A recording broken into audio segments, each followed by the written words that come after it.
everybody. We're wrapping up the 40th anniversary tour of Secret Wars, one of my all-time favorites, and someone's least favorite, which is JR. You're going to wrap up the 12-issue miniseries on this episode, right? Yeah, and I think I've given it a fair shake so far, don't you? Well, let's go to a third party. Has he given it a fair shake, George? Not at all. He's proven that he never read it. Yeah. Is what he's done. And yeah, that all he's he reading did, it with us for the first time. And then all he did was just go through it and make up his own crap in his head as to what happened. So, Galactus is finally moving after 9 issues, right? Issue 9. Yep. And I was about to say, do we want to go to McNulty's answer on the how the Venom symbiote got there? Or in this chat, I can't pull it up. It's from the last episode, but it's from 30 days ago. If Yep. you would like to tell us what McNulty said about how did the symbiote get in the coffee maker? So anyway, McNulty gave us all the answer, boys and girls. All right. So Brad is up. I thought Brad was frozen again. So anyway, issue number 9, Assault on Galactus. Yeah. Well, while everybody's off, doing something else, or, Colossus is there in the village, was the alien chick. And, he has some real, he has some sweet words for her. Let's see just how romantic this is. I did not truly know beauty, nobility, and selfless compassion until I met you. Okay, I think he just met her like the day before or something. Yeah. Is it just your healing touch, your very life energy flowing into my body, laid bare the depths of my soul to you? No, I cannot believe that. Even when first I saw you, actually, this is how I got my wife to marry me. Even when first I saw you, somehow I knew that you were the one in all the universe I could truly love. And yet you love another. God, this is pathetic. Can you hear me, JR? I'm pausing to cough up hate. As George accused me of 10 Am I years even ago. sending a signal? What's that? Okay, can you hear me? Yeah, Yes. I can hear you. Okay. He was choosing to ignore you, but yes. Oh, my internet has been rough for 90 days. Anyway, I tell you what, Colossus never mentions this chick ever again. I don't think. I mean, this is rough. Well, she dies. Yeah, but still, I don't think he's mentioned her since in 40 years. Although this did have an aftermath in the X-Men comics. It did? We lost Brad again. Oh. Yeah, when they got back to Earth, Wolverine took Colossus to a bar and let Juggernaut kick his ass for cheating on Kitty Pryde. That would be fun. That would be worth reading. I mean, you can. It was in an X-Men comic. Oh, that's right. I don't read X-Men comics. All right. All right. Well, according to you, I don't read Secret Wars either. So anyway. According to you, you've proven it. No, I haven't. I've read it. I've taken all these comprehensive notes, but as we go through with our beloved viewers, I'm just kind of, adding a little to it here and there. So. Yeah, lost Brad again. Well, anyway, so the other X-Men now, as Colossus is pining over this alien chick, the other X-Men take the fight to Galactus, and from a distance, the other heroes, it looks like a nuke has gone off, and this don't look good for the X-Men. All right. Well, all the other heroes race to the scene.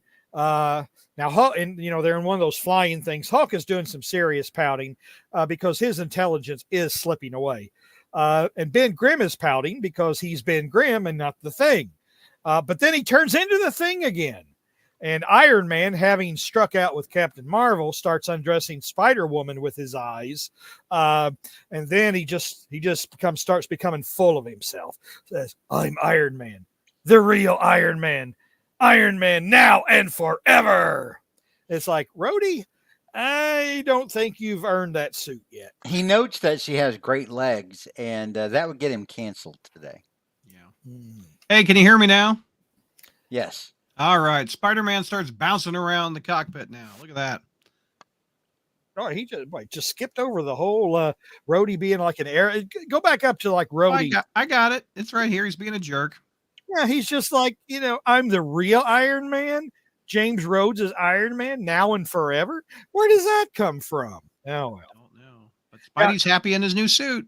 That don't last too long, Rhodey. But anyway, Spider-Man is all happy because he has his webs back. Because after all, as you remember, Reed used his web shooters to science them out of that mountain, and so Right. shoot any webs for about 4 issues. But now he can, because the costume, the black suit, generates it for him, and the black suit is able to dress him in anything he wants. I always thought that was a weird looking panel where he had spider shorts. And he shoots the torch in the face with this basically this organic webbing before we had organic webbing. Yeah. Right. And it's from a symbiote, so it's probably even nastier. Yeah. But yeah, Probably the shorts look was not a good look. The Yeah, unitard it's look, weird. it's Just Yeah, I was about to say, if I was with a bunch of other dudes, I wouldn't exactly, dress like that. But anyway. All right. So Spider-Man says, "Hey, look at this costume. It's really awesome." It reacts to my thoughts and everything. And Reed says, around Amazing Spider-Man 257 or 258, if we get back, I'd like to examine that in my lab. All right. Yeah. But the craft gets hit.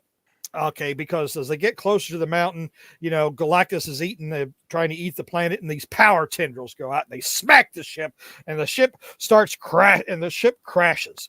This is the beginning of the world burn process. Anyway, the juiced up Iron Man is actually able to inflict some damage on the machine that Galactus is using, and Reed realizes they can win. But then he gets a thought. He says, "Wait a minute. They must not stop Galactus," because in his way of thinking, if Galactus kills everybody and quote unquote wins, then the Beyonder will grant him his wish not to have to eat planets anymore, and it'll save billions of lives. Okay, I guess. All right. And if the Beyonder doesn't grant Galactus's wishes, well, Galactus is going to be full on steroids after eating this planet, and he'll confront the Beyonder, and they'll destroy each other, and the universe wins again. All right. But then Reed, Galactus, and the homeworld all disappear, and Reed reappears on Galactus's ship, where Galactus sits on his giant lazy boy, and tells Reed, he says, "Now listen to me, Reed Richards, as I impart words of wisdom upon you." All right, back at the Doom base, where Doom is kind of sulking, because he's gotten his ass whipped. But all of a sudden he realizes that, wait a minute, Galactus's home world, that's the key. I have to go back to it. So he busts out of his cell. He ignores the plaintive cries of all the other villains who want released. He finds Klaw and says, "Brad is gone again." All right. He finds Klaw and he says, "Klaw, you are the one I need. By being made of sound, you have been a recording of all the energy vibrating through Galactus's place. So let's go. I'm going to chop you into pieces." Well, it turns out to quote Mary Cass, JR superfan Mary Cass, who is in chat in the YouTube channel. She quotes me as saying, "Dr. Doom turned a dude into lenses." That's exactly where this starts. Yeah, that's right. I was just about to do that. Yeah, because anyway, so Reed begins to let's see here. But before we get that, Doom realizes that he needs to go back to Galactus's world. And so, he tells Klaw, "I'm going to chop you into pieces." Turns out the X-Men weren't killed when it looked like they got nuked, because Magneto covered them with a bunch of dirt. Probably he watched all those 1950s nuclear bomb videos on how to survive the bomb. So he covered the X-Men up with a bunch of dirt, and they survived. So by you calling Dr. Doom dude here, are you implying that in the Secret Wars Dr. Doom kind of takes the place of the dude from The Big Lebowski? Are you saying they're analogous in this film or in this series? Well, I don't know. Could Jeff Bridges play Doctor Doom in a movie? Although he's a little old right now, but I mean, Jeff Bridges as the dude could probably play Dr. Doom in this. You know, I guess when he's got the coffee can of ashes that he's shaking out, it's not Steve Buscemi, it's Kang. I must confess I have never seen The Big Lebowski. The hell is wrong with you? That does not surprise me. I have been told that more than once because I've not seen it. I've got a number of streaming subscriptions. I'll go looking for it sometime. What have you not seen? I'm back. I walked in on some. He has not seen The Big Lebowski. Oh, the dude. He referred to Dr. Doom as the dude. Oh, and no, I that's was not like, the Doom. and I was like, well, are you saying that that Dr. Doom is analogous to the dude from The Big Lebowski? And then JR let me go on for a while, and then revealed that he'd never seen it. So it was kind of a I waste apologize to the viewers about my internet. I'm calling my ISP ASAP, and I'm saying F you. So we're gonna are we on issue 10 now? No, we're still quite. still on 9. All right. We're getting there, though. We're getting there. All right. Anyway, so Reed, now Reed is having a crisis of conscience at exactly the wrong time. He starts thinking, well, we should let Galactus win because then, his hunger will be cured and he won't kill billions anymore. Or wait a minute, maybe we should fight him because maybe the lesson to be learned is that I should protect all of us here, no matter how small. Oh, I am so confused. Well, the Avengers have had enough of this bullshit.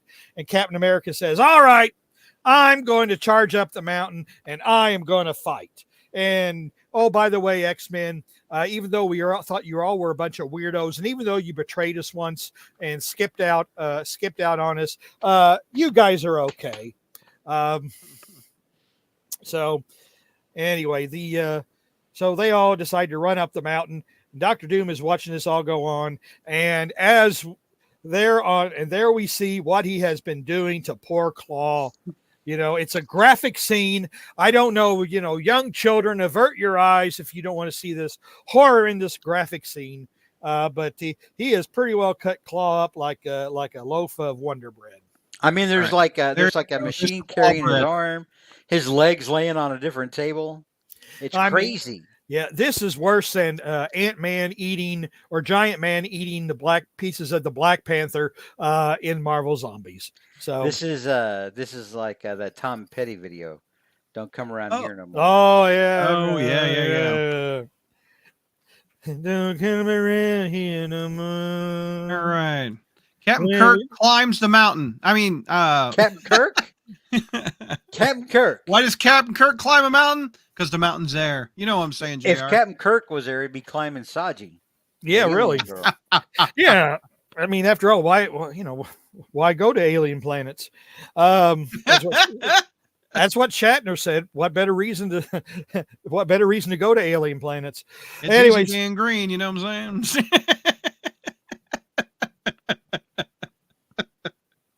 Watch, my internet will die. All right. Anyway, so the heroes, they charge up the mountain at Galactus, and now Reed has changed his mind again. They have to fight him because Iron Man was able to puncture a hole in his defenses or whatever. Now they can beat Galactus. And Reed, after saying, no, we shouldn't fight Galactus, we should let him do what he wants. Now he says we should fight Galactus. And Captain America says, make up your damn mind.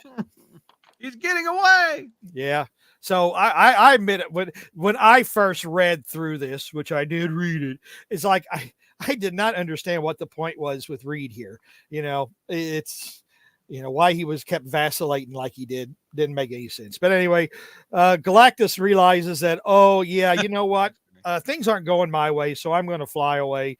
And then Reed figures out, we're screwed. We've always been screwed. And all Galactus was using that machine for was just to better facilitate his planet eating, but he really didn't need it. And now Galactus is going to eat his own ship. Oh, ship. And now I love how sad he looks. on the page before, Brad, or Who, 2 Galactus? pages before. Yeah, Oh, look at that. Oh, Yeah, sad Galactus, sad just- you. I just sad got Lactus. I just got done redecorating this place. Now I got to eat it. I was about to flip it or keep it or flap it and flop it. Time to make the donuts. Yeah. Anyway, Flip it or list it, or list it and flip it and bop it and smack it and What? I don't know what's that home and garden. Brad, are chef? you having a stroke? Are you okay? What, list it or flip it, or what's the name of that show? Flip it. And Easy. flop it? This is a family show. Oh, Jomo. I'm surprised. I'm shocked. flip it and flap it. Yeah. All right. Let's keep going. I think it's. Oh, I think that- I think after that bad thing, Doom just says, "No, it's love it or list it. love it or list it." That's it. That's it. I couldn't think. Which, by the way, is fixed and rigged because all those people who either have already made the decision what property they're going to buy, it's all made up. Reality TV is a joke. People don't watch reality TV. Anyway, That time JR lost it and went on a rant about reality TV. anyway, How it's all fixed to it's all educate fixed, man. The to gig is educate in. the rest gig's of us up. like we didn't know. JR knows. JR is educating the internet. well, The I had reality to. shows are fake. You know what? They already know JR who's comes getting in off like, Survivor listen, children, time to drop some knowledge on you. Uncle JR. Reality tell you TV some is facts. fake AF. And the rest of us are like, what? What? Love it or Well, list it? You mean the Golden Bachelor wasn't real? Mary says JR should go on the Golden Bachelor. Oh, you ain't funny. Wait a minute. I think this may be the first woman to go on my list. Well, Oh, JR. Uh-oh, Mary, Mary you made the Cass list. is your biggest fan. Oh yeah, that's right. She can't do is your biggest fan, and you got to put her on Literally. the list. Literally Yeah, your biggest fan. I'll give her a pass. All right. Hey, this will make you like her some more. She goes, Yeah. "My jokes are killing my internet." So yeah. So, Look but at anyway, this. JR has come so close to the list, and Mary was saved. no, Mary, I couldn't put Mary. I just didn't have it in my heart grew 3 times the size, and I couldn't put Mary on the list. So Yep. anyway, so Congrats, now Mary. we're going to get back to what George has been talking about all these years about cutting why Dr. Doom, we're finally going to see the lenses. So Dr. Doom cut up a guy into lenses, and he's going to use the lenses to suck all the power from Galactus. And all right, and that is Doobie. the end of issue 9. All right. Number 10, huh? Yep. We are at number 10. We are in the home stretch here. And This Near is the this end, is my this is friend. one of the good covers too. issue number 10, and we still haven't had a story. So All right, let me pull up this classic. We've had quite a story. We've had a huge adventure, JR. yeah. There's All- been romance. Look at the detail on Doom. Look There's at that. been heated battle. Yep. Doom looks like Doom has met his maker. All right. So anyway, Galactus is now eating everything, eating his home world, and then Dr. Doom uses the guy he cut up into lenses, uses the lenses to absorb the power from Galactus. And all the heroes see this. It's like, hey, where's all Galactus's power going? Hey, it's going over there to the Doom base. So, they figure that's bad news. So, Captain Marvel, decides to fly over there and see what's going on. And Doom is glowing. And, oh, Lord, there's all the lenses that Klaw used to be. And Captain Marvel sees him, and Doom wakes up, and he realizes he feels all jingly and tingly, and he feels atoms and cells, and he's beginning to see into other dimensions and everything. And and by the way, I see Captain Marvel up there hiding in the rafters. This is his Jefferson Airplane Go Ask Alice moment. Yes it is. Dr. Doom is now seeing the white rabbit. Alice is 10 feet tall. Okay, the Yeah. white rabbit. All Go right, yeah. ask Alice. When she's 10 feet When she's 10 feet tall. some of our members are a little bit young for that, George. You know. Well, some of them. Mhm. But I real quick, I want to point out something on the previous page when they see the energy heading towards Doom Base, and the Torch says something that was so stupid it broke my mind. Because the Torch says, this can't be Dr. Doom's doing. We left him imprisoned along with all the other bad guys. And I'm like, yeah, we just left Dr. Doom alone in a cell. Yeah. Can't be him. And I'm like, you idiot, you moron. You should know better. How many decades you been fighting Dr. Doom? Yeah. And Cap is like, we'll see soon enough. And I'm expecting Reed to like stretch up next to him at some point and be like, be quiet, son. You know, adults are talking. Let the grown-ups talk. Yeah. So anyway, so Captain Marvel has flown to Dr. Doom is, and the rest of the heroes figure they got to go too, but their ship is broke. And Magneto says, well, you know, I'm the master of metal. I can fix this thing and get it going again. You know, and Captain America kind of gives him a compliment, which Magneto doesn't know whether it's a backhanded compliment or not. So they kind of start talking a little bit and, they're starting to get into their respective philosophies here. And then Wolverine decides to jump in and talk stupid. And Magneto is pretty aware of this, like, stay out of this, Wolverine, let the grown-ups talk.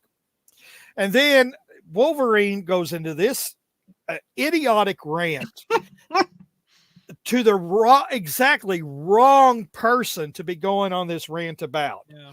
What you don't understand, Cap, is we mutants are at war. Always have been. Always will be. You with your highfalutin ideas. You're the champion of the American dream, fighting for liberty and justice, but only for your own kind, for humans, for regular Americans. But you just stand by while mutants are being persecuted? When have you ever fought for our rights? And then he really digs himself deep in here.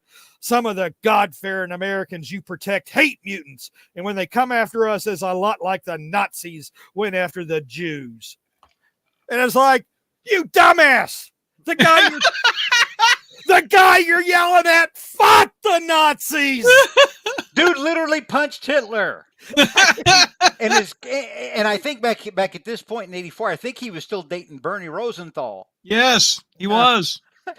But right. I mean, beyond picking on this story for what it's worth, this is just really incredibly stupid. I mean, that is kind of dumb. I mean, Wolverine is not that. This is why Jim Shooter maybe shouldn't have wrote it. Maybe you should let somebody else write Well, it. can you imagine how pissed off Chris Claremont is if he read this? Yeah, I mean, Captain America just should have decked him right there. But it's like, you just support all those Americans who are like Nazis and wanted to hate the Jews. It's like, dude, he fought Nazis. He punched Nazis. But He punched Hitler.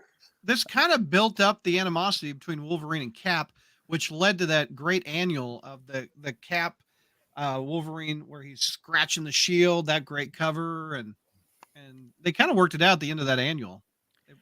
Well, I mean, now in fairness to Shooter, even Claremont, the way he wrote Wolverine back then, Wolverine was a hothead. He was, and he would go off a lot and just snap and lose it, and just start rambling all frothy mouth like Jr. Fettinger. Whoa. Oh man, where is the Neosporin? I need to put something on. You know who needs some Neosporin? Klaw. Anyway, but that is just one of the stupidest things. He could have said that. I mean, of all the people he could have said that to, the last one would have been Captain America. Yeah, It's just, yeah. I mean, it just. I mean, really, a lot of the X-Men are kind of coming off pretty bad in this miniseries. To be I honest. would agree. Colossus is out of his mind. Storm is sulking because Professor X gave some orders. The guy who only led the team from its beginning, and then They Wolverine just acts start like off bad with issue 3 of getting their butts whooped by Spider-Man. They never recovered. Yeah, They're that's right. still They up. never, They're mentally they never ill got now. better from that. They That's never right. recovered. He scrambled their brains so badly I know he Yeah. whooped them so hard they aren't even acting in character. So anyway, I love the imagery of Doctor Doom talking to part of a head. Don't you though? Because if you look like Klaw, it's like Claw's face and his neck, but it's even like this back half of his head is just gone, turned into lenses somewhere. Yeah. now, so Dr. Doom is just chilling out, because, man, he has the power. And he says, you know what, the Beyonder said, slay your enemies and everything you desire shall be yours. And it's like, yeah, I could kill him, but what would be the point? He couldn't give me any more power. I'm already powerful. I don't need to, what would be the point of killing him? And, so he says, Klaw, I'm in the midst of an existential crisis here. I'm so powerful. What am I, what's my goals? What am I going to do? And it's like, oh, wait a minute. The Beyonder's still more powerful than me. Klaw, or should I say head of Klaw. And Klaw is an idiot. Klaw's been talking like an idiot the whole thing. He plays patty cake with Ben Grimm, and Dr. Doom is asking him for advice. Should I settle for being second, Klaw? It's like, why are you asking this moron for advice? You just cut him up into lenses. Anyway. Well, now he answers his own question because he asked that of Klaw and then he answers it himself. Yeah, I know, but it just looks He's setting dumb. himself up to go off, on a Fettinger rant. In the meantime, he's got to do a wardrobe change like Spider-Man, doesn't he? Look at that. yeah, he gets it. Yeah, Well, he looks doesn't like get the it. action figure. He doesn't get it shit out from an alien Mr. Coffee. He just makes it himself with his own power like a boss. Yeah. Tony Stark didn't have to make him a new suit. He just No. went and got it, He got powered it up. the old-fashioned way. Yeah, you just make it out of thin air. Thin air. But we need a Cthulhu, don't we, JR? Yeah, well, Cthulhu! we have an onomatopoeia here, and as there's this huge noise, and they realize that something big and bad is happening, and it turns out that Dr. Doom is confronting the Beyonder, and the Beyonder says, "Stop! You cannot approach me." And Reed says, "Oh, this is not going to turn out well at all." It's like, Look at let's Reed's face. It's like, oh shit, where's Galactus? Where's Galactus? screwed. We gotta wake him up. Wake up, Galactus. Why we want to wake him up? Well, because if Doom kicks the Beyonder's ass, Galactus is the only one who stands a chance against Doom. So anyway, it looks like the world may be coming to an end, and there's another shockwave, and the stuff falls on Reed, and Reed is hurt, but what is Colossus thinking about? The alien chick.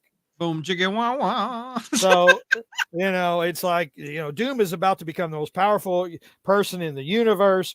The one guy who's smart enough to probably work all this equipment and help save them all has been clobbered by some metal and may or may not live.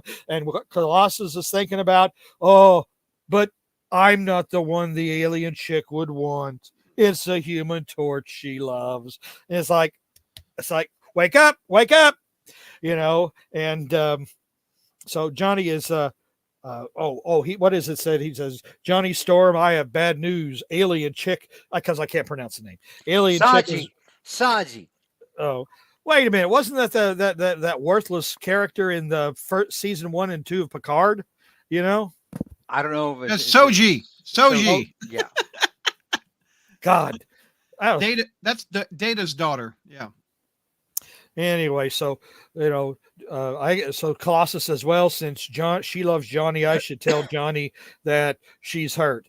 And Johnny basically says, screw that whore. It's like Reed's hurt. We don't stand a chance without him. Of course, Colossus takes this personal, and he's going to beat the daylights out of the Torch. But, well, something big happens. Dr. Doom has taken on the Beyonder. Fans, those of you following at home, kids, JR's making stuff up. Mhm. At no point did the Human Torch refer to his alien Girlfriend. comfort partner as a whore. Okay, let's see here. Let's first of all, we'll go to Google and we'll Oh type no, in no! we'll type in the word Chippy. Chippy. All righty here. This is how I feel. Uh, what is a okay? We're not talking about fish and chips here, okay? Chippy. Let's see here. Oh, my God. Chippy So woman. chat, what's new? All right. What the show has stopped. Chippy is slang for a promiscuous woman. Okay. So anyway, so basically that's what So Johnny, Johnny's come to his senses. He realizes that they ain't got a chance without Reed. Anyway, so Colossus gets bent out of shape. Chippy. But Doctor Doom has now confronted Galactus and is or no, wait a minute. Doctor Doom has been fighting the Beyonder. What do you call a chippy on a boat? Chips ahoy!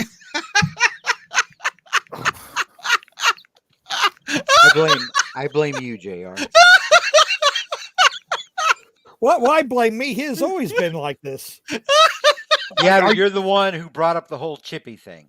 That's on you. That's on you. Chips ahoy! Anyway, Doom says, I have been taking on the Beyonder. I am so full of power. Will any of you join me? If you join me, you can share in this great, awesome power. And Magneto thinks about it. But the other heroes jump on him and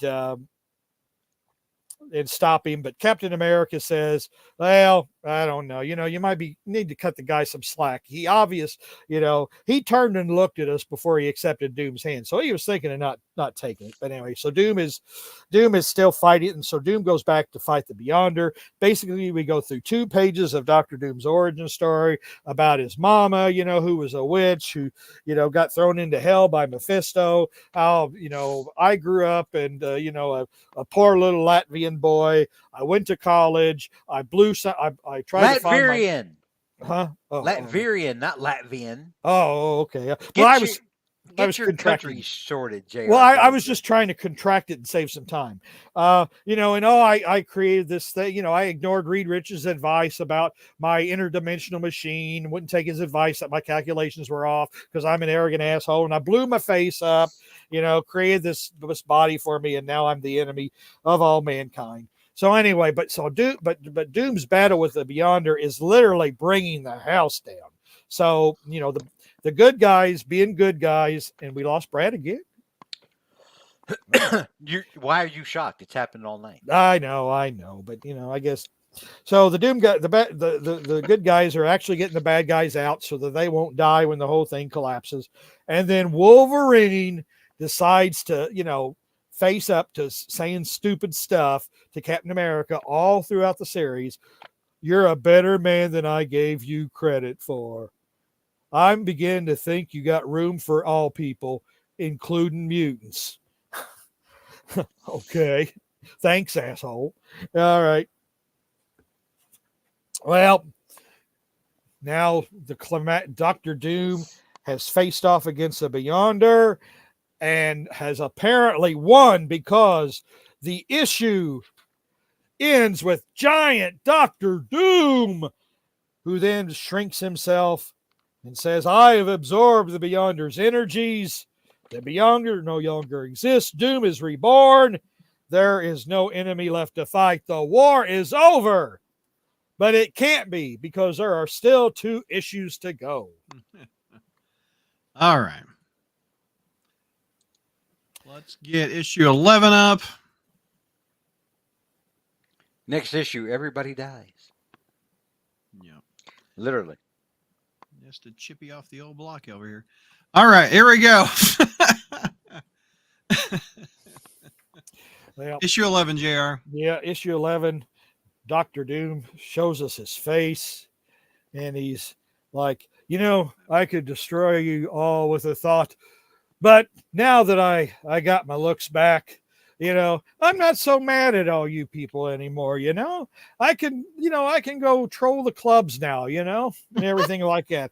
I think I'd can like go- to go to the library and then maybe stop in at a bar, talk to a girl. Any chippies around here? Anyway, so basically Doom is actually kind of Doom is like, kind of pondering things and maybe thinking that he's so powerful, he's not afraid of anybody anymore. So why does he need to go around acting like an asshole? He's got everything he's wanted. Well, the rest of the bad guys are taking this personally, thinking Doom has sold them out. So they attack Doom, but obviously they don't get anywhere. And then the Molecule Man, says, well, don't worry, I'll take care of everybody, which no one believes. So that's not what he says. what does he say? He says, we can get along without Dr. Doom leading us anymore. I'll take care of us. So he says he will. So he also vows to kill Dr. Doom. Yeah. So Volcana says, well, hey, let's go to my house. So they all come on to my house. So they all decide to go to Denver. All decide to go to the Denver suburb and just hang out in the suburbs, and just kind of talk. So, and then the heroes all get together, and basically what they do is they decide to regurgitate the plot of the last 10 issues. And so anyway, so all the villains are sitting around moping or whatever, and the Molecule, and Volcana says, well, how do Is JR frozen now? I'll take it. Yes. No JR problem. has So the Beyonder is affecting all of our internets from the bad talk. You're back, JR. I'm back. So anyway, so the Molecule Man lifts the suburb out of the planet and they start sailing among the stars, heading back home. Why didn't he do that earlier? It's Who like, knows? if he could do that the whole time, why didn't he do that earlier? Well, something's funny happening because the way you're profiled looking down like that, you look like an old Henry Winkler for a moment. Hey. Oh my heavens. It was very exciting. Yeah. He's got a jukebox there. He just needs to beat. Hey, Hey, Arthur J.R. Fonzarelli over here. It's just funny. When like my kids or whatever see Henry Winkler, or like when they saw, because they both like to watch NCIS, and of course to them David McCallum was, this cute little old man, wise ducky here, and it's like, you guys have no idea that 50 years ago this guy was desired by half the women on the earth. He was considered the fifth Beatle almost. It just, and like Henry Winkler's like, those who see him just as this little old man have no idea what an icon he used to be. Give Milo for the super chat from the UK. It's 3 a.m. He's going to bed. Oh, thank you for the stream. And Milo, thank you very much. Hornacek is asking JR if you can fix my internet by hitting it with his fist and saying, hey. Oh, I type boom. But I don't know. That's how Fonzie used to do it. Now, Hornacek, we know, we should have known that you know everything, that you get all of our pop culture references, you get all of our musical references. So, all right.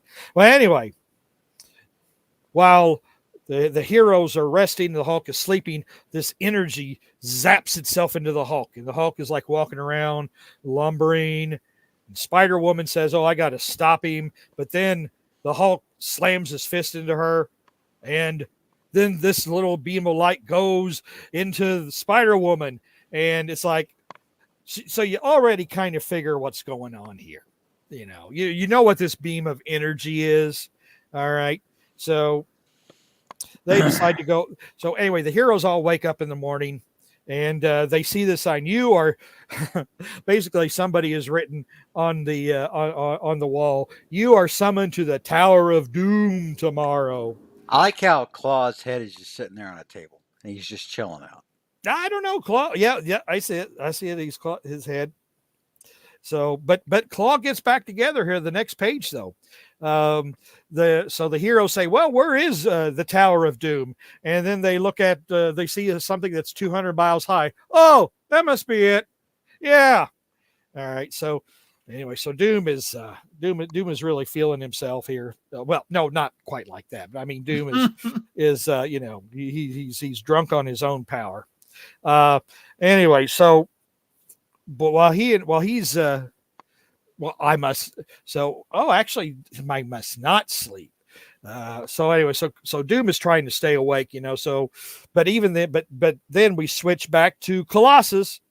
And Colossus is man, he is just mooning over this chick. I could not face death without trying to let you know how much I care for you. It may be the one thing that truly matters. It is easier for me to believe that all this has happened just so that we might meet and love one another than to believe I was meant to find you only to lose you. Oh, God. Oh, this is terrible. And the look on Saiji's face is like, thank you for the flowers. Do you know where Johnny is? Yeah, it's like, I don't understand a thing you're saying. Yep. So, all right. Well, so everybody gets called to Castle Doom. And, Doom is saying, you know what?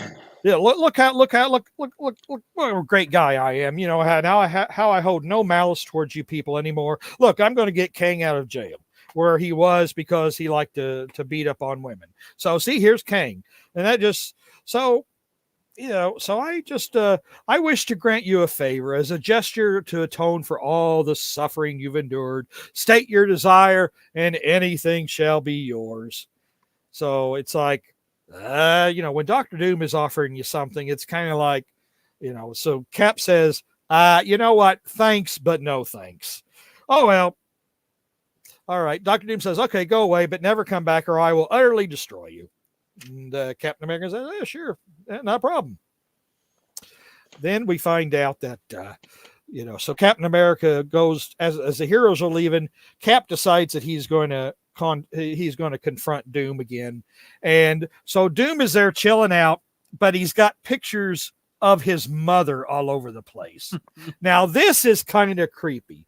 Okay, so first of all, Doom has always wanted to save his mother's soul because Mephisto has trapped his mother's soul in Hades or wherever, and Doom has always wanted to save her. Okay, so now that Doom gets ultimate power, why is he just sitting on his ass? Why doesn't he go fight Mephisto or something? He can do anything. He can go finally achieve this lifelong goal of his, and he's not doing it. Nope. So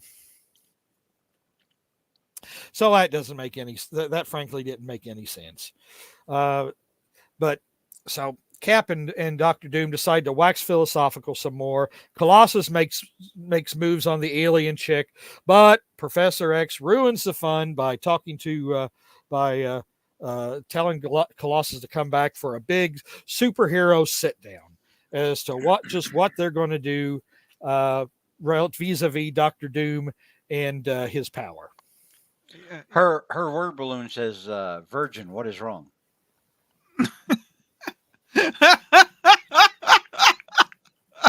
Okay. Look at Colossus. He's like, go away, Professor. Yeah. Go away, man. That's so funny. So anyway, so they're all pondering what to do about Dr. Doom. It's like, I mean, should we, it's like, well, why should we fight this guy? I mean, he's so powerful, he could kill us or whatever, or maybe he really could grant our wishes. And, Captain America says, oh, Dr. Doom is an evil man.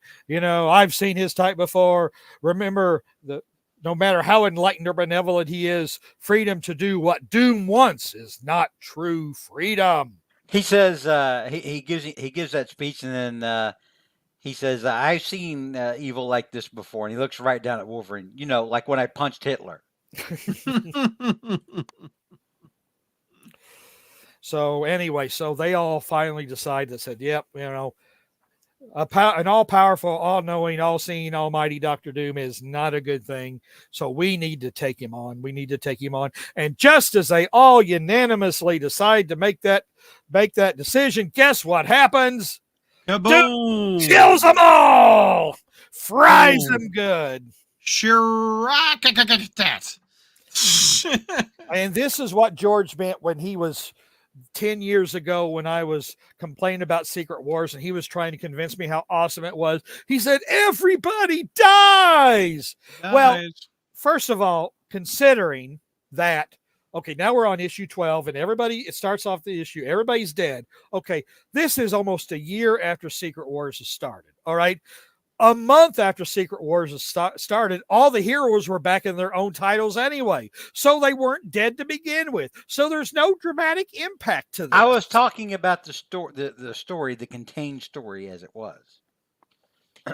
You goddamn monster. but it's like after the first, when we had Spider History years ago in May 2014, when Amazing Spider-Man 252 came out the same month as Secret Wars #1, Spider-Man was clearly alive and coming back from Battle World or whatever in issue 252. So like 11 months into this, and he's already given up the symbiote, which so that has no dramatic impact anymore. And everybody being dead has no dramatic impact because we've seen them alive for the last 10 or 11 months.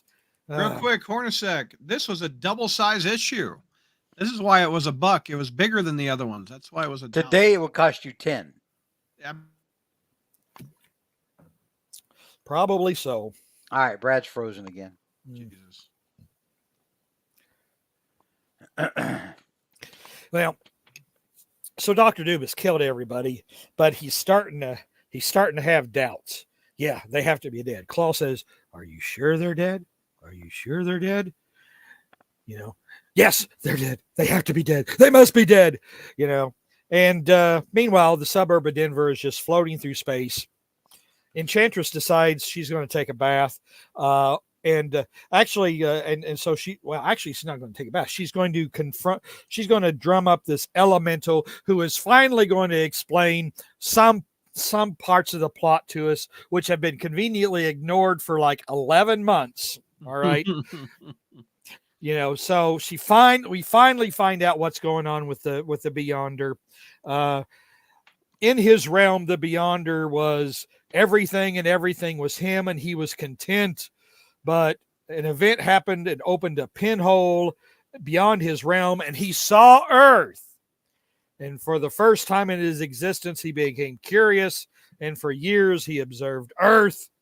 And one thing confounded him above all else: the incompleteness beings of our universe have, this thing called desire.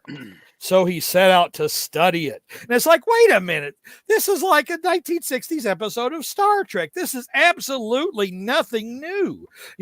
A godlike being wants to discover what it is to have feelings or get laid or something like that.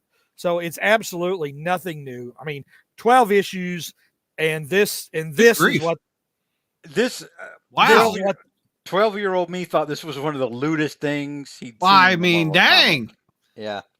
Woo. Yeah. So, but anyway, we go back to the suburb of Denver, and no one believes. I mean, the Molecule Man is taking him home, but nobody believes the Molecule Man is taking him home, and so they're all freaking out. Dr. Octopus decides he's going to crush the Molecule Man. And the Molecule Man wraps him up in the street. Basically, I guess what causes the street asphalt to coalesce around Dr. Doom. Yeah. And no, Doc Ock.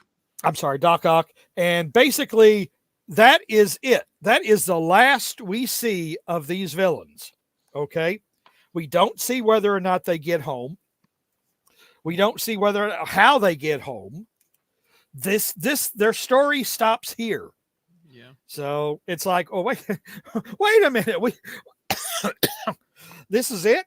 Well, yeah, that would be a good pickup spot if they ever want to do an Untold Tales. How'd the villains get home? Well, I mean, Molecule Man's taking him home. Dr. Doom says, no, you can't possibly be taking us home.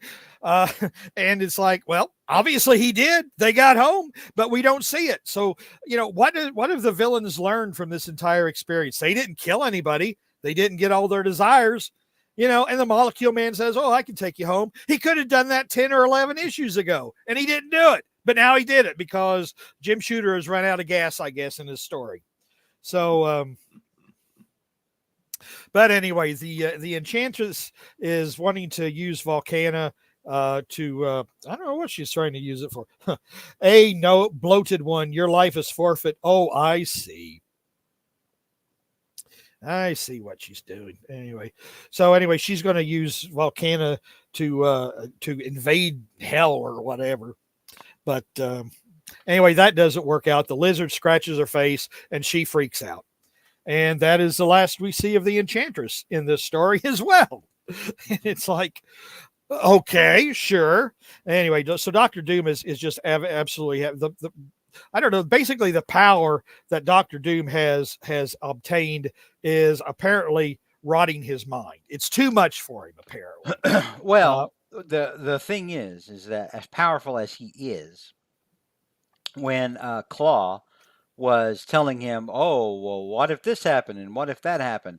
To plant that subconscious seed in Doom's mind was to make it come to fruition.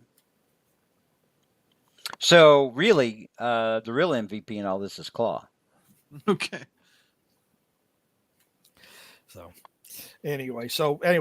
actually Klaw then is playing for several pages, plays on Dr. Doom's increasing paranoia and insecurity.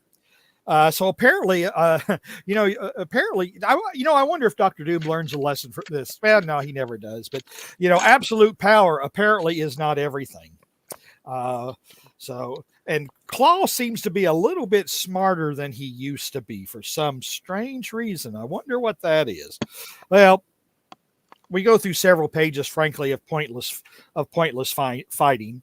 And we find out that Klaw actually is the Beyonder. The Beyonder is now in Klaw. And the Beyonder takes back his powers from Doom, I believe. Let's see here. See, it's just I don't know. The story's kind of ending on a whimper. So Captain America confronts Doom. Klaw is there, and Klaw and Dr. Doom just disintegrate, and that's the end. They're gone. You missed the big part about the heroes fighting all the giant monsters, which is cool. They've been fighting. They've been fighting villains and everything. It's nothing new. Nothing. It's just another meaningless fight. Going in with a busted shield. Spidey's there's no hanging on with Hulk. I mean, the story's over. The villains are gone. Dr. Doom has lost his mind, and so there's a bunch with the monsters. How cool is that? There's who cares? We've not seen these monsters before. I cared. I thought it was cool. It was cool. And this looks like an Art Adams assist on art for Zach right there. That looks like Art Adams a little bit, yeah. Yeah. So, well, the story's pretty well over. Hold on. Let's look at these cool fights. Fight. That's all this has been. Fight. Now as the villains left, we created some monsters. They beat the monsters. Ooh. All right. Are you at the part where Doom talks to Cap? Oh, we passed that. I mean, it's like Jesus. He's went over all this cool stuff. He's just, well, no, it's not cool. He's seeing Cap and he's killing him constantly, so Doom is losing his mind. All right. So then we're at the fight with the death of the girl. Yeah, the girl dies. And I guess is upset. Yeah, and Johnny? I guess everybody must already have like tombstones made because she just died. So it's probably like, well, okay, go get her tombstone. Time to use it, and everybody's got these tombstones waiting when they die. And that must be it. That's how they got a tombstone up for her so fast, right? And it's like the Hulk could get some rock and just kind of. I was about to say, with all of the power combined, and Cyclops could get the stone, and all these people, it would not take them long to make a tombstone and write a name on it. Now, don't forget this panel, JR, because this is what sets up DeFalco's most recent Secret Wars, where Spider-Man goes off and gets a snack, and then you get all the action figures. That was figured out what happened. And I did not read any of that. It was good. It was real good. So, well, anyway, so here's our epilogue. You know, we apparently Reed Richards knows how to get everybody home, which, okay, when did you figure this out? Why didn't you figure it out in issue 1? You can do it now. Spider-Man wonders, everybody's making costumes, but they're not using the turd dropping coffee maker that I used, and the costumes aren't responding to their thoughts. They're just regular costumes. I wonder why mine is so different. I wonder if mine is an alien parasite that was imprisoned in the Mr. Coffee machine. Anyways, so the Hulk has a busted leg from getting zapped by Ultron and is walking around with a crutch, because when the Hulk comes back into his own titles or whatever, he's walking out, with a crutch and really pissed off. All of a sudden, Kirk Connors walks in because he's not the Lizard anymore, because the Enchantress fried the Lizard, and boom. So now I don't know how Dr. Connors survived, but he sure enough did. And so he just walks into but the Lizard was useless during this whole thing. Again, the only reason he must have been there is because he was a toy. He made a cooler toy than some of other Spider-Man. He wasn't a toy. He wasn't a toy? No. I'll be darned. No. So why is he there? To scratch the Enchantress and fight Wasp and all that stuff. And to be cool on 252 when he runs out, Spider-Man's holding Kirk Connors, 252. So everybody just kind of gathers, everybody's got a big, happy feeling. Cap reconstitutes a shield. Lockheed the Dragon gets a girlfriend here, and this actually had a follow-up. Where's later Lockheed? on? She panel. turned into a giant monster. Yeah, in X-Men, I remember that. Yeah, there's Lockheed's girlfriend. So, and then everybody gets a girlfriend on this story, except Spidey. He got a symbiote that loves him. That's true. He got a symbiote that loves him. So anyway, after all this time, Reed says, "Okay, I'm going to pull out this magic doohickey, press a button, and send y'all home." All right. So he starts. Sending people home, and he's about ready to send the X-Men home. And actually, Professor X has got himself a cool new costume, I guess, a yellow jumpsuit with. Well, he can walk. I mean, you're kind of burying the lead there. Yeah, well, he could walk this whole thing. First of all, when could he start walking again? But now he can't walk, or is he dead now? Is that when they cloned him? Is that when they cloned him? That he could walk after that, maybe? I lose track of Professor X. But boy, Colossus sure is upset still. Here, you want to read some of this love story dialogue, JR? No, he knew this chick for less than 48 hours.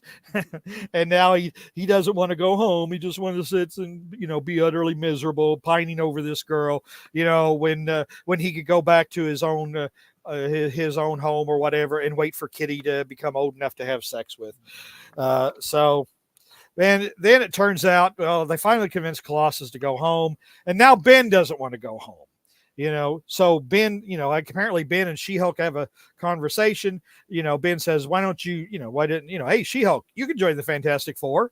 And it's like, hey, I thought it was cool. Cool. It's like nobody consulted Reed about it. She just said, hey, I'm going to be a member of the Fantastic Four. And Reed goes, what? Dude, She-Hulk joined the Fantastic Four, wound up being one of the cooler things to happen in the Fantastic Four in a while. I agree. It was that was some good stuff. John Byrne. Yep. Yeah. However, the Thing solo book kind of sucked at this point. It did. Yeah. Well, and he decides to stay here on this alien world, even though so far we don't, it's like, one, how are you going to survive? What kind of ecosystem does this have? Where are you going to get food? You know nothing about this place. The Beyonder is gone. The guy who created this world is gone. And you're just going to stay here with, again, that doesn't make any sense. So they needed something for Thing to do in his solo book. That's why he stayed. And then everybody just goes home, and Reed says, well, here, take this thing, and when you're ready to come home, zap yourself back. And so Ben climbs up on a hill and poses as a thinker, and that's all you. That's what you got out of 12 Were you reading issues. Fantastic Four back in the day, JR, when this What's happened? Were you reading Fantastic Four back in No. the day? No. George, were you? You Oh were. hell You yeah, said you were. hell yeah. You remember when Ben comes home and Johnny's making out with his Alicia? With Alicia, yeah. With Alicia, He's yeah. been gone for a year and he's got his girl. With Yeah, but- Alicia. Yeah, that wasn't Elijah. Alicia, That's though, Skrull. was it? Yeah, Skrull, no, yeah. it wasn't. All right, JR. And here's another thing. All right. First of all, did you see Spider-Man take any pictures during this entire thing? He didn't have his camera. No, That was in stereo. no, but when he got back in issue 252, he developed all these pictures, and then he said, "Oh no, I can't use any of these. They're so awesome. No one would ever believe any of this." I didn't see him take any pictures. I didn't see him reference his camera at all in this thing. Not at all. But they're in 252. He took such awesome pictures, but had to destroy them because no one would believe just how awesome they were. So it's like, so here we are at the end. We have no final battle with the villains. The villains just kind of go off on their own. You know, Dr. Doom pretty well disintegrates himself. I mean, Dr. Doom, nobody beats him. The heroes don't beat Dr. Doom. Dr. Doom beats himself, basically. Wow. You know, and Reed finally comes up with a way. Oh yeah, I can get us home. You know, beep beep beep. It's like there was no revelation. I mean, it's like usually in any good story where good fights evil, you know, and good ponders whether or not to kill evil. Good decides that it can't kill evil because then it would be as evil as evil. And then the great godly being that put them all together says, "Aha! You have done what I suspected you, what I said you should do, and now you have proven worthy to live." None of that. We get none of that. You know, I forgot to show the panel of Spider-Man saying, "Oops, I got the wrong machine." We don't meet the Beyonder. We don't know what the Beyonder is. Don't know anything about it. It's like, one, was there a sequel already planned, or did Jim Shooter just not have an ending to his story? We did meet the Beyonder, and it was aside from looking like Bert Convy, it was very disappointing. Yeah, but I mean, we don't meet him here in Secret Wars. Well, you know what, JR? Can we make a commitment in 2025 No, we to can't. cover Secret Wars 2 Electric Boogaloo? No. Y'all as can. Oh, your friend, I'm asking for the sheer comedy of Secret Wars 2. No, well, because Secret Wars 2 is one of those events that stretched out into a zillion different titles. No, just the main and the Spider-Man stuff. With the I don't know. Chat, please help me out. No, you all agree it's terrible. Unlike Secret Wars, where you're deluded. I want to hear you talk about Secret Wars 2 and teaching the Beyonder how to pee and the ethical dilemma of the gold notebook. It was not good. No, there's just Chat, nothing there. Wouldn't you like to see that? No. I don't doesn't live his life for chat. JR doesn't care about any of those people. F in the chat. Come on, chat. No, I kind of like Mary. You know, Mary's kind of, and really Hornacek's not so bad. I mean, even though would you like to see Secret Wars 2 from a Spider-Man angle? But but the story is like the ending does not match the setup. It was like it was almost like, okay, here's where the story's going. Spider-Man's going to have a new costume. She-Hulk's going to join the Fantastic Four. Things going to sit and pout on an alien world.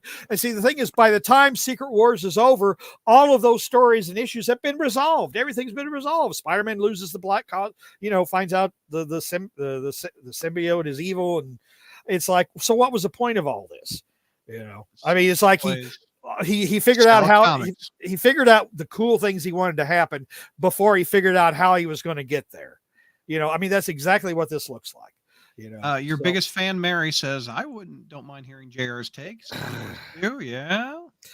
What I remember, most of the Secret Wars 2 issues just to Beyonder with other new characters. Heroes don't appear a lot, right?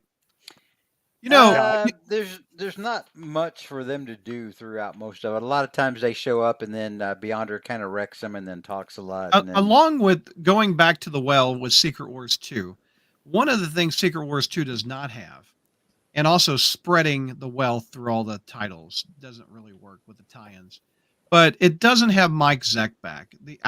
All respect to Al Milgrom, I liked his stuff on Spec a lot. I was not the right choice for Secret Wars 2. And you know who the first choice was for Secret Wars 2? Do you fellas know? JR, do you know? No. Our pal Sal Buscema. If you Really? buy the Secret Wars 2 omnibus, you have the first issue penciled by Sal Buscema in the back of that thing. That's what made me buy the omnibus. It's over on the shelf back there. It would have been a better thing. Sal can take Yeah. on a lot of heroes at once in his He can. prime of the 80s. Yeah. And I think Secret Wars 2 would have been a little bit better remembered. Granted, the writing was really kind of just crazy on Secret Wars 2. Yeah, it just wasn't a very focused story. No. It felt like they were just kind of doing it to do it, you Yep. know. Whereas, Secret Wars 1, there was a plot, there was a story. Shut up, JR. It made sense. It was cohesive. There's no Hornacek cohesion. says the tie-in with Fantastic Four, where a kid, so by covering himself with lighter fluid, that was a good John Byrne Fantastic Four tie-in. Yeah, and there was a old Saturday Night Live sketch, and by old I mean like back in the OG days. Yeah. And there was a running thing where it was like a kind of like an infomercial, like an early version of an infomercial, where like you had Dan Aykroyd, who was like a questionable toy manufacturer, and one of their costume ideas was Johnny Human Torch, and the whoever was interviewing him, I think it may have been Candice Bergen, was like, this costume is just a bunch of oily rags and a lighter. And he was like, well, yeah, it's a very popular seller. It was a cool sketch, but it was also kind of dark, and it made me think about that. So, final thoughts, JR. What's your grade for this? What is a grade for 12 issues as one big story? What's a grade? Oh, I will drive to Ohio. Don't you dare. Give it Oh, an well, F. no, it didn't personally offend me. I would probably give it a C minus. I mean, it's one of those things where you look and you say, you know what, if this had been one, like Maximum Carnage. I always said if Maximum Carnage had been, instead of 14 parts, had been like 4 parts told over 1 month, it probably would have been, it would have been probably a great guilty pleasure, just a slam bam fight, and then that's it. Secret Wars, probably if it had been done in a month or done with like 4 parts or something like that, where you had a definite beginning, middle, and end, and the end meant something. There was an actual resolution. There was an actual, I'm trying to think, finding some secret of the universe or whatever. I mean, you're expecting, when you read this, you're expecting by the end to meet the Beyonder, find out what he is, what he wants, but you never meet the Beyonder. You don't even know what the Beyonder, you hear about the Beyonder's goals from some water girl. She tells you why the Beyonder is interested in these people. You don't hear it from the Beyonder itself. It's like, okay, there's a story here, but by deciding to do it over 12 issues, you lost it. You lost the focus, and it just. I didn't mind the water girl explaining because the water girl was hot. She was. She may have been hot. Well, the water girl was hot. It seems like, anyway, but she shouldn't have been the one to explain it. The Beyonder himself should have come in and explained what the whole point of it was, why he chose those particular heroes, why he chose those particular villains, what his whole objective was. What was the Beyonders? We don't know. He just disappears at the end. I mean, it's really, you guys were cheated.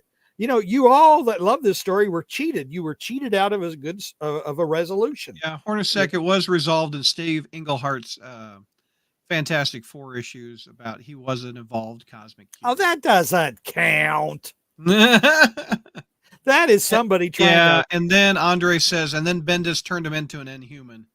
I don't like to think about that, actually, but I mean, beyond all the things I've said in my ranting or whatever, I mean, ultimately you got to admit you have this large setup, and it just doesn't deliver at the end. It doesn't deliver the payoff does not deliver what the setup had created. I mean, you got cheated. It was Secret Wars, and there was a lot of warring. I didn't feel cheated lot of at the end war. of 12 issues. I felt like I'd watched some cool fights and some fun moments, Yeah. and had some fun along the way. The fun is the friends we met along the way. That's the lesson, Jr. And you're Gray George? Oh God, no! Yeah, this is easily A+ for me. This is the cotton candy place of my childhood, and Oh, Jr. man. can suck it. I thought Marvel A team out up of was, me also. Love Secret Wars. I thought Marvel team up was Suck It JR. Well, this is too. Lots This of is things are suck this it, is Suck Jr. It too. Suck it more. I mean, Suck you harder, Jr. Suck You harder, out- Jr. you people out there in the chat, come on. If you read this through 12 issues, don't you feel let down? Don't you feel like something, that the ball was just completely dropped at the end? So Now, you said you only read 4 and you stopped. I read this for a year and wondered how the hell did Spider-Man get a suit? Where is this from? What? He's teamed up with the Hulk for a full year? What? They're fighting? Oh, God, I love it. but here's the thing. Spider-Man is the, Marvel's flagship hero, and yet he's barely a factor in this, to be honest. He's just along for the ride because he sells the most toys. He does have a great scene where he kicks the X-Men's ass. He kicked the X-Men's ass. He made Titana scared of him. He got a freaking new suit that he's still battling 40 but you years know what? later. He doesn't figure in the resolution of the story. His presence there is meaningless. It's pointless. And for Hulk has a great scene with lifting up the thing. Lifting up the rock. I love that. With Spider-Man being Marvel's greatest hero, he should have had a much more pivotal role in this. But we missed that part where JR just admitted that the Spider-Man beating the X-Men's ass was quote unquote great. Oh, it is. I mean, and the fact because so few writers write Spider-Man like he should be written anymore. They write him like he's a dunce, like he's a weakling. Spider-Man is would be a formidable enemy. And that's why he kicked Fire-Lord's ass. And to be honest, that's why I always liked, that Guardians of the Galaxy, and I've referred to this issue before, the Guardians of the Galaxy issue where they go to Mars, because which it's all convoluted. Mars invaded Earth in the year 2001, killed all the heroes, but Spider-Man was the last to survive, and the Martians respected him so much that they basically built a shrine to him, calling him the last to fall. He's not the strongest, he's not the smartest, but he's the most resourceful, the most durable, and he is. And no, so really, it was kind of like, and that's one reason I stopped quitting. It's like, what role does Spider-Man play? He's just along for the ride. He's not pivotal in the execution or the resolution of this story. So what this story? You were in college. I was much younger. I was 9 years old, and this opened me up to the Marvel universe and all the toys within the Marvel universe. This introduced me to the X-Men, which I read for years. It made me pick up the Fantastic Four more often. Made me learn about the Avengers, which I only picked up because I saw Roger Stern wrote Spider-Man wanting to join the Avengers at the time. And I'm like, okay, and this She-Hulk gal is cool. I like Hulk. I like women. Put them together. And she's joined the Fantastic Four. I got to pick that up. 9-year-old. This made Brad Douglas a Marvel fan for life. Is what this did. And you wouldn't be here without Secret Wars, JR, because I wouldn't have started this show. Boom. Suck it, JR. The people rest. You wouldn't have this platform without Secret Wars, JR, because I would have been a fan. I don't know. You know what, Brad? I think in a way, what it would have done we still would have all gotten together, but it would have been different. Just kind of like the difference between the original Star Trek universe and Star Trek 2009. Are you saying the universe would have put us together and we'd have a Star Trek podcast? There's some sort of Kelvin universe where we're. What? The universe, it would have unfolded the same way. We all still would have got together celebrating Spider-Man. We just would have done it a little differently. We just would have come about it through a different means. But the universe would have together. Well, Gary in the Frozen said JR will still have Spidey kicks butt. You gave up on that how many years ago? What? I know, Well, partly I gave up on it because of this, right? Because of Secret Wars, right? I see what you're saying. The people have spoken. According to Brad, JR owes all of his crawl space fame to Secret Wars. Another universe we would have been talking about, Hulk. JR says life finds a way. There we go. Mary said Hulk Smash Base. We actually did that one year on April Fools. You did, or I did it. Yeah, that was fun. One time for April Fools, like 2014 or so. Imagine Secret Wars written by Bill Mantlo and drawn by Michael Golden. Oh, Michael Golden, dude. I don't know. They were the team behind the Micronauts, weren't they? Yeah. I mean, I know Mantlo wrote it, but yes. Yeah, I like the Micronauts for the first. You gonna go pick up that omnibus? They're collecting them again. Oh, I've got them all. I mean, I've got I never read them. Yeah, except for the Secret Wars 2 crossover. I picked up one issue of Micronauts, and it was that one. Now the Micronauts was. I mean, they were a toy line, obviously, and somewhat of a ripoff of Star Wars. But for like the first couple of years, Mantlo told I just thought it was a great science fiction story. It just was really good. But then, he intertwined it too much with the Marvel universe, and I think it was a concept that kind of ran out of gas. But I also picked up ROM for the first time because of Secret Wars 2. Had Rick Jones on the cover. I'm like, what's Rick Jones doing on the Secret? My brother was a big collector of ROM. He had my brother. I don't know if he probably lost all those comics knowing him, but he had them all. He had the you guys probably would have liked him because he would read anything. I mean, he did. He had some of the X-Men. He had the original Days of Future Past. He had the first Wolverine stories and Hulk. He, like you said, he had the first ROM. He whereas I was stuck in my own, this is what I like and this is all I'm going to like. So JR, thank you for 3 months of Secret Wars. And George, thanks for helping me defend Secret Wars, which is a love letter for me and you. If, however, unsuccessfully. There you go. And we will be back. And what's after Secret Wars this year? What are we tackling for Spider History? What do we talk about? Oh crap! I don't have a clue. I didn't think that far ahead. I put so much energy in Secret Wars. Put so much of my life into Secret Wars. So much of the very essence of what I am into Secret Wars. I forgot to plan for the future. Well, you know what? I think we should just pick it right back up with Secret Wars 2. I don't think so. I don't think so. You're a goddamn monster. Yeah, on that note, we insult the host. Peace out, everybody.